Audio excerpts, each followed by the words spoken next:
हमने हर जनपद को एक लक्ष्य दिया है कि हर जनपद कम से कम एक नदी का पुनरुद्धार करे।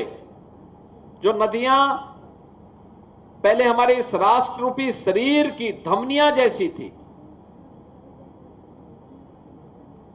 वे नदियां लुप्त हो रही हैं। नदियों का लुप्त होने का मतलब आने वाले समय के लिए भीषण जल संकट का सामना हमें करना पड़ सकता है। उस भीषण जल संकट के सामना से रोकने के लिए हम अभी से उसको पुनर्जीवित करें, उस पर कब्जा न होने दें। कभी गुड़धोआ भी एक नदी थी, बाद में नाला हुआ और नाला होने के बाद फिर कब्जा हो गया।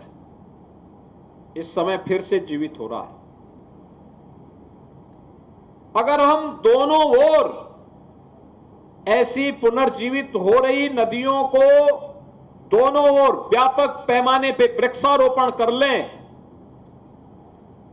तो हमारी प्रकृति के प्रति भी और पूर्वजों के प्रति भी एक कृतज्ञता होगी। कृतज्ञता इस बात को लेकर के कि कभी किसी पूर्वज के समय में वो नदी रही होगी, प्रकृति ने उसको अपनी धमनी के रूप में उपयोग किया था, जिससे जीव सृष्टि को एक स्वच्छ, सुंदर और आध्यात्मिक वातावरण दे सके।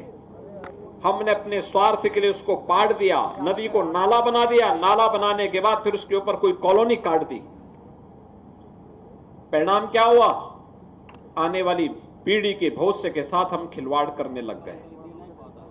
असमय बारिश, अतिवृष्टि, सूखा, बाढ़, ये सभी विकृतियां हमारे सामने आपदा के रूप में सामने आती हुई दिखाई दी।